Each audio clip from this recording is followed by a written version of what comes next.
Okay, Johnny, let's look at your match and let's review your rolls. I'm going to ignore all of the jiu-jitsu part because I do not feel qualified to give you advice there, but I will give you advice on the feet.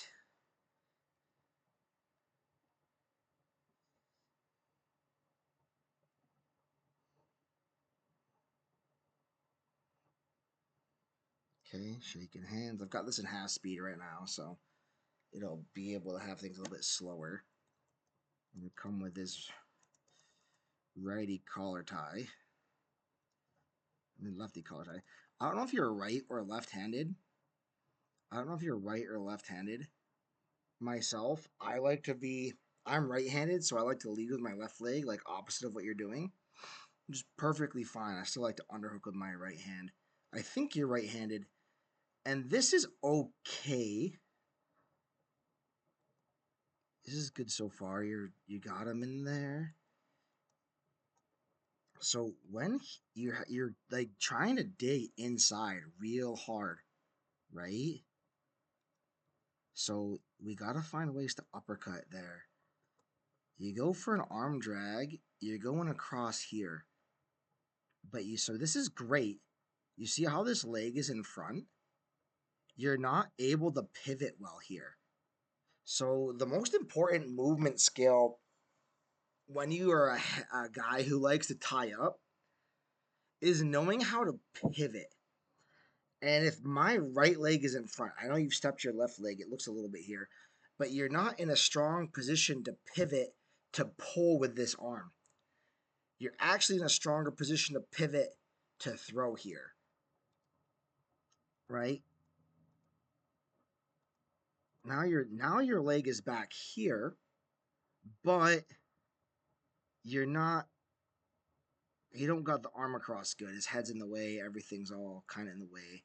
You find yourself to this underhook, which is good. That's one of the things that opens with the cross elbow. And he kind of slides himself out. That's okay. Good. No harm, no foul. Your arm drag was there. We just got to work on getting strong pivots. Okay, good. Same thing. Coming through underneath.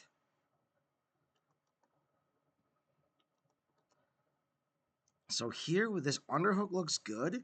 You've got his head in the neck, but your elbow is down a lot, right?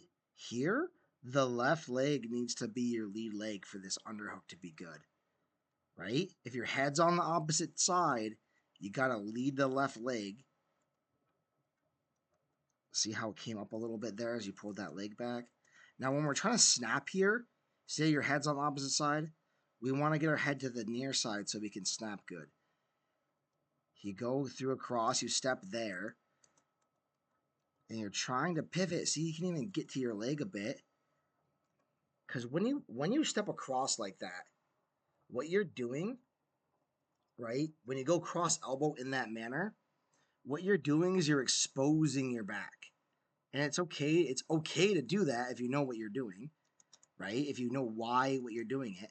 But what you can do here is you see how you have this cross elbow? You can try to slide this arm up and underhook him with that arm. Okay? Or we gotta work our footwork so that we can pivot here. We can either drop the leg back and do like a regular head outside arm drag, or we can do a full pivot to a head inside arm drag. But right now, your arm drag mechanics are basically like this Karelin cross elbow situation, right? And you're on it like a dog on a bone, and he's grabbing your leg. So what you could have done here is drop your arm underneath his head and underhook like you did last time, right? Here, when you do this cross elbow situation, the way you're doing it, your options really are arm drag by dropping your leg back, arm throw, but you're not really like, it doesn't seem like you actually want to do that, to dig your arm underneath and get a left-handed underhook, or in this situation, underhook him with the right arm like you did before. He's going to take you down here. You're doing a decent job. You got to get more wizard pressure in. You're turning into him, and I think it's because you want to cover his head for some reason. But you see his shoulders in you. You gotta whizzer him down, almost like you're gonna do an Uchimata here, but you don't have the like leverage to actually turn him. But you're trying to go over like you're going for that Kimura you do later in the match. And he just collects the two here. I think they call this a takedown. Yeah, 2 points for the takedown. You do a bunch of stuff. You're doing your little Kimura trap you like to do. You go out of bounds, they stand you back up. We come in lefty club again. Okay, lefty club. See here how his arm's out? Pull his arm out, uppercut through that with your pivot. We've got to work on your pivots. Not enough pivoting here. Okay, good. You see how you do like a little pivot? Starting to do your 2-on-1. Okay. Starting to do your 2-on-1. He's got this hand. You go to the head. Cover.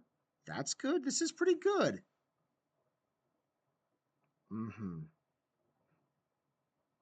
Put him back on your leg.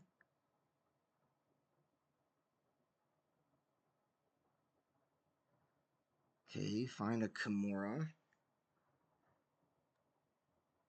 Oh, maybe you just get better at that position. Looks like you almost have his back there. But in terms of the actual, is there more wrestling exchange than this? Yeah, that was a profitable exchange for you in terms of like getting the position you want to be in. It's given him lots of points. Since I guess they're calling it a takedown. And then does anything else happen wrestling-wise in this match? No. Yeah, you don't really have any directionality in your hand fighting. And a lot of it is just pivoting. Very simple pivoting. The biggest thing is, having watched you, I know that you like to collar tie and then attack this side, whether it's just arm drag or whatever. But when you do that, you have to outside step with the left leg. I'm not really sure when you were supposed to front headlock Sumi Gaeshi here. He had your hand in that front headlock situation. But even here, you can just drop this hand, step your leg back, and arm drag him there. That is something that you could do. When he goes there, that's an arm drag right there. There's your arm drag. Right? Like, you did a good job here going for that foot sweep. He's got his head in there.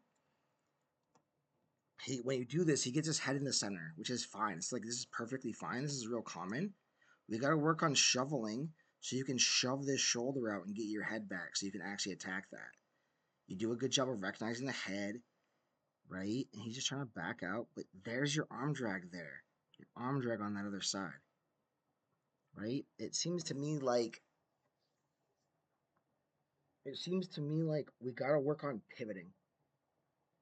Like, the central skill you're missing on your feet in order to launch these attacks is pivoting, right? Like, in this first exchange here, we don't really get much done, and his leg attack literally just comes off of you doing a bad pivot. See, even he does it before. This is the same exchange, the same situation. You see that he's going for that, and you drop your arm through and underhook him. You just didn't do it the second time.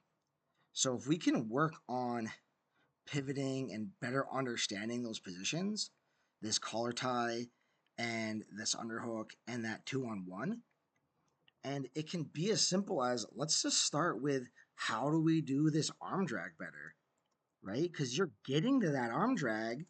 You just gotta like actually be able to generate power with your pivot. So you see here, you're on this foot is in the center. If your feet were switched, if this foot was forward outside a bit and this foot was back, you would have power to pivot. The only powerful pivot you have right now is a back step to throw. See how you're just kind of chasing each other and he's kind of winning? So yeah, that's kind of my assessment, is that we just need to work on pivoting. I don't really have time to show you that right now, but that's what I'm seeing.